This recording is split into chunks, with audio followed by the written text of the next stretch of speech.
মেঘা, আমি অফিস যাচ্ছি, দরজাটা বন্ধ করে দাও। আর তোমার ম্যাডামের খেয়াল রেখো। হ্যাঁ স্যার, আমি ম্যাডামের খেয়াল রাখবো, আর আপনি সাবধানে যাবেন।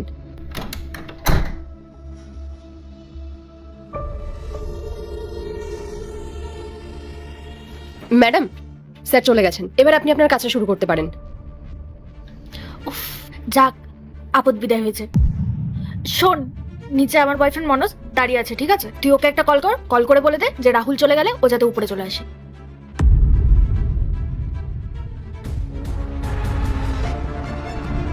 হ্যালো, হ্যাঁ মনোজ বাবু, আপনি কোথায়? ম্যাডাম আপনাকে ঘরে আসতে বললেন। হ্যাঁ, আমি দরজার বাইরে দাঁড়িয়ে আছি, তাড়াতাড়ি খোল দরজাটা। এনে ধর। ম্যাডাম, উনি দরজার বাইরে দাঁড়িয়ে রয়েছেন, আমি ওনাকে গিয়ে নিয়ে আসি? হ্যাঁ, যা তাড়াতাড়ি খোল।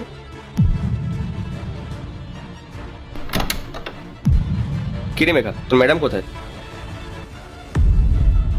আসুন, ম্যাডাম ভেতরেই আছেন।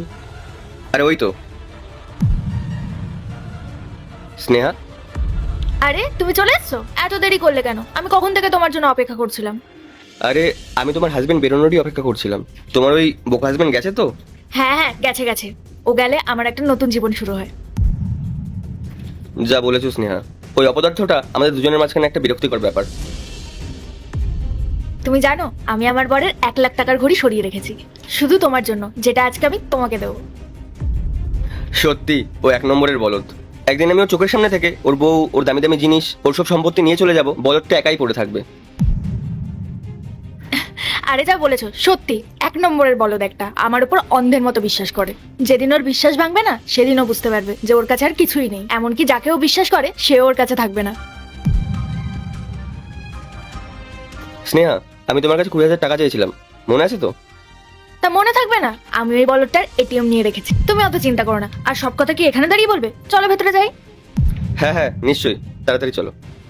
মেঘা, তুই একটু বাইরে গিয়ে দাঁড়া। আমরা দুজনে ভেতরে গেলাম। আর কেউ এলে ঢুকতে দিবি না, আর কেউ যদি আসে আমাকে সাথে সাথে জানাবি। দরজা ভালো করে লাগিয়ে দিস। ঠিক আছে ম্যাডাম। চলো মনোজ। আল্লাহর নামটি দেখে যে এড়িয়ে যাবে তার মনের ইচ্ছা কখনোই পূরণ হবে না। তাই আল্লাহর এই নামটির জন্য একটি লাইক এবং সাবস্ক্রাইব করে যাও।